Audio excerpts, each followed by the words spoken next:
मेरे प्यारे छात्र एवं छात्राओं, आप लोग कैसे हैं। मुझे पूर्ण आशा है कि आप लोग बहुत खुश होंगे, मस्त होंगे और आने वाले 2024 के मैट्रिक बोर्ड एग्ज़ाम के लिए बहुत व्यस्त होंगे। तो आज हम लोग अध्ययन करेंगे संस्कृत कक्षा 10th के संस्कृत की सिलेबस को जानेंगे, क्योंकि बिना सिलेबस के जानकारी के बिना कुछ नहीं हो सकता। अगर हम कुछ भी पढ़ते हैं तो उसके पहले, अगर हम कोई चैप्टर को पढ़ते हैं तो चैप्टर को पढ़ने से पहले उस पुस्तक का, पाठ्य पुस्तक का कोई भी ग्रामर रहे, व्याकरण रहे, उसके पहले हम उसका सिलेबस को पढ़ेंगे। सिलेबस पढ़ने से होता क्या है, सिलेबस पढ़ने से हमारे अंदर जो पढ़ने की जो होती है एनर्जी और इंटरेस्ट कई गुना बढ़ जाता है। इसीलिए हम लोग आज सिलेबस को अध्ययन करेंगे। जो 10th क्लास में सिलेबस है, कहाँ से कितना मार्क्स के क्वेश्चन पूछे जाते हैं, ऑब्जेक्टिव के कितने क्वेश्चन पूछे जाते हैं 50, तो सब्जेक्टिव के 50, तो 50 क्वेश्चन पूछे कहाँ से जाते हैं, ऑब्जेक्टिव में 50 कहाँ से पूछे जाते हैं और सब्जेक्टिव में 50 नंबर या मार्क्स कहाँ से पूछे जाते हैं, हम लोग आज यही अध्ययन करेंगे। तो इस तरह की वीडियो हम YouTube पे डाल रहे हैं, क्योंकि सिलेबस बहुत ही इम्पोर्टेंट होता है। इसीलिए सबसे पहले सिलेबस को देखेंगे। सबसे पहले इस चैनल को सब्सक्राइब कर लें और लाइक कर दें और छोटा सा एक कमेंट कर दें तो समझेंगे। सबसे पहले सब्जेक्ट समझेंगे। सब्जेक्ट से सब्जेक्टिव होता है, सब्जेक्टिव समझेंगे। जो बिहार बोर्ड का एग्ज़ाम होता है वहाँ जो सब्जेक्टिव का क्वेश्चन देना पड़ता है, क्वेश्चन का आंसर, तो सबसे पहला आता है गद्यांश। सबसे पहले क्या आता है, सबसे पहला आता है गद्यांश। गद्यांश क्या होता है, गद्यांश में पूरा कहानी रहता है और उसके अनुसार, गद्यांश के अनुसार पूछे गए क्वेश्चन को हल करना होता है, क्वेश्चन का आंसर देना होता है, उसे गद्यांश कहते हैं। गद्यांश का टोटल मिला करके जो बिहार बोर्ड एग्जाम में संस्कृत की परीक्षा होती है उसमें टोटल मिला के 13 मार्क्स के क्वेश्चन पूछे जाते हैं। आपको 13 मार्क्स लाना ज़रूरी होता है गद्यांश में। अगर 13 मार्क्स फुल होता है, आपको फुल में फुल नंबर लाना, आधा भी नहीं लाना। उसके बाद पत्र लेखन, हम अगले वीडियो में पत्र लेखन बता देंगे कैसे पत्र लिखा जाता है, एकदम इजी बताएंगे। पत्र लेखन 4 मार्क्स के पूछे जाते हैं। उसके बाद आवेदन पत्र, जो किसी को आवेदन देना पड़ता है छुट्टी के लिए और नाना प्रकार के विषय में हमें आवेदन देना पड़ता है। आवेदन जो होता है वो 4 मार्क्स के पूछे जाते हैं। उसके बाद अनुच्छेद लेखनम, जैसे छोटा सा वाक्य रहेगा, जैसे दीपावली, प्रिय छात्र, आदर्श छात्र, अस्माकम देशस। इसके बारे में आपको 5 से 6 लाइन या 7 लाइन 8 लाइन जो है लिखना है। वो आपका हो गया अनुच्छेद टोटल मिला के 7 मार्क्स के पूछे जाते हैं। उसके बाद संस्कृत अनुवाद में लकार से और कारक से, दोनों से मिला करके पूछे जाते हैं, तभी अनुवाद बिहार बोर्ड एग्जाम में पूछा जाता है। डायरेक्ट लकार का नहीं, डायरेक्ट कारक का नहीं। तो लकार, 5 लकार और 8 कारक मिक्सिंग करके ये पूछा जाएगा। कर्ता ने कर्म को, करण से संप्रदान को के लिए, अपदान से संबंध, काके की अधिकरण में पर संबोधन, हे ओ अरे, और 5 लकार, विधिलिंग लकार, लट लकार, लंग लकार, लोट लकार और लिट लकार, सब मिलाकर अनुवाद पूछेंगे। और ज़्यादा नहीं पूछा जाता है, सिर्फ 6 मार्क्स का अनुवाद संस्कृत में सिर्फ 6 मार्क्स का ही पूछा जाएगा। उसके बाद लघु उत्तरीय प्रश्न, अगर आप बिहार बोर्ड एग्जाम का जो किताब होती है, पाठ्य पुस्तक होती है, अगर उस पाठ को 5 चैप्टर अगर पढ़ लेते हैं ध्यान से, तो आपका लघु उत्तरीय प्रश्न कुछ नहीं है। लघु उत्तरीय प्रश्न टोटल आपको 8 क्वेश्चन मिलेगा, जो 1 नंबर का, जो एक क्वेश्चन का 2 नंबर मिलता है, तो 8 दूनी 16 नंबर। आप 16 नंबर जो है लघु उत्तरीय प्रश्न से पूछा जाएगा। ठीक है, तो ये हमारा जो टोटल हो गया, टोटल हो गया 50 मार्क्स का। सब्जेक्टिव का जो टोटल नंबर हो गया, कितना मार्क्स का हो गया, 50 मार्क्स का। इसीलिए जो आप अगर गद्यांश बढ़िया से सीख लिए, पत्र लेखन, आवेदन पत्र, अनुच्छेद लेखन, संस्कृत अनुवाद, तो आपके हाथ में 50 नंबर आ जाएगा। हाथ से कोई नहीं छीन सकता है 50 नंबर।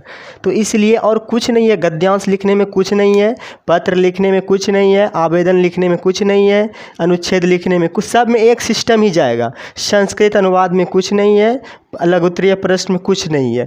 अगर कुछ नहीं है तो आपका जो है इधर सब्जेक्टिव का बात कर रहे, सब्जेक्टिव इतना ही पूछेगा, इससे बाहर सब्जेक्टिव नहीं पूछा जाएगा। ये कुल मिलाकर के 50 हो गया। अब बात करते हैं ऑब्जेक्टिव का।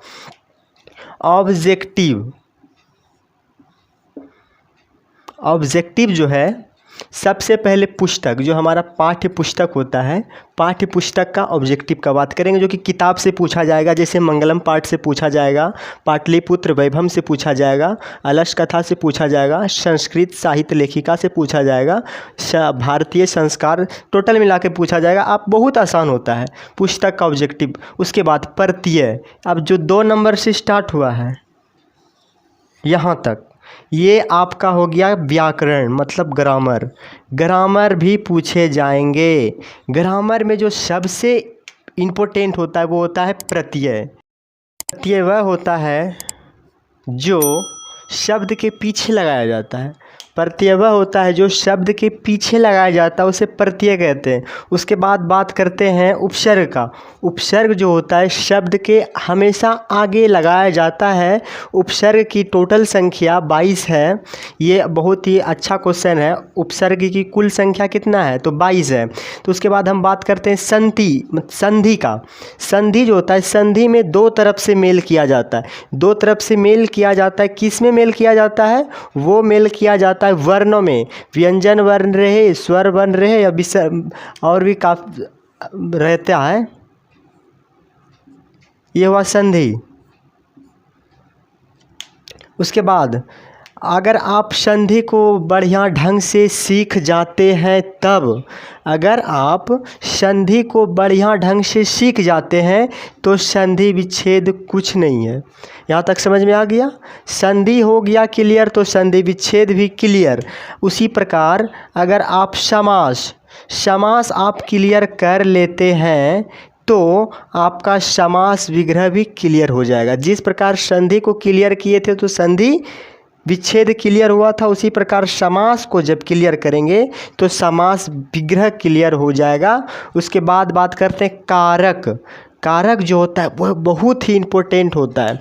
जिस प्रकार प्रत्यय बहुत इम्पोर्टेंट होता है उसी प्रकार कारक, संधि, ये सब सारा का सारा इसी से तो एग्जाम में क्वेश्चन ही आता है, बाहर से थोड़े आता है, इसी से आता है। समास भी हम पढ़ा देंगे तो समास विग्रह भी हो जाएगा। तो ये साइड में बचा हुआ है जरा सा विलोम शब्द, 1-2 को विलोम शब्द दे देगा बनाने के लिए। तो विलोम शब्द उल्टा शब्द होता है, उसको बना लीजिएगा। उसके बाद ये भी इम्पोर्टेंट है लकार।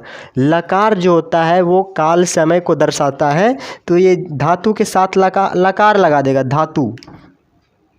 धातु जैसे पट धातु में ती लगा देगा तो पठती हो जाएगा। तो पठती धातु में कौन सा लकार है, तो आपको आंसर इसका देना पड़ेगा। ये इस प्रकार लकार हो गया। तो ये यहाँ से यहाँ तक जो मिला के जो आपका जो मार्क्स बनेगा वो आपका 50 मार्क्स का हो गया। ऑब्जेक्टिव का 50 मार्क्स और इधर सब्जेक्टिव का 50 मार्क्स। 50 + 50 बराबर 100 मार्क्स।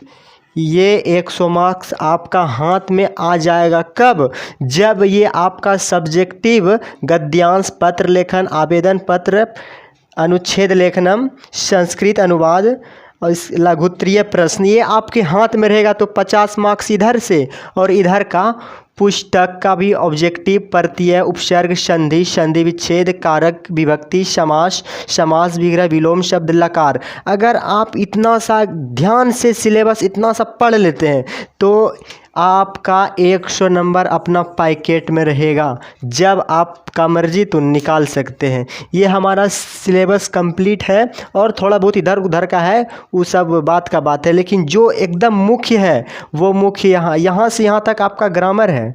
प्रत्यय से लकार तक इसे कहते हैं व्याकरण। ये ऑब्जेक्टिव का और ये सब्जेक्टिव का। ऑब्जेक्टिव और सब्जेक्टिव कुल मिलाकर के 100 हो चुका है। बस इतना सा ही ध्यान से आप लोग को पढ़ना है और कुछ नहीं पढ़ना है, तो आपके हाथ में 100 मार्क्स आसानी से आ जाएगा। लघुत्तरीय प्रश्न बना लेना है, जैसे पूछ देगा लघुत्तरीय क्वेश्चन में कि आग क्यों लगाया गया था, संस्कृत अनुवाद कि वह शिव को प्रणाम करता है, इस तरह अनुवाद बनाना है। इसमें अनुच्छेद लेखनम दे देगा, अस्माकम विद्यालय मतलब हमारे विद्यालय पे क्या करना है, 5 से 7 वर्ड शब्द को लिखना है। उसके बाद आवेदन देना। आवेदन तो बहुत आसान है, सिखा देंगे। पत्र लेखन भी सिखा देंगे। गद्यांश तो लिखा ही रहेगा, उसके अनुसार से आपको उसका आंसर देना है। उसके बाद तो इधर हम बता दिए हैं 50 और 50 टोटल मिला करके 100 आपके हाथ में आ गया है। टेंशन नहीं लीजिए, बस इतना सा ही पढ़िए। फिर मिलते हैं अगले वीडियो में, जिसमें कि हम प्रत्यय पढ़ाएंगे। एकदम ध्यान से प्रत्यय पढ़िएगा, कुछ नहीं है, प्रत्यय जो पढ़ाएंगे एकदम ट्रिक के साथ पढ़ाएंगे।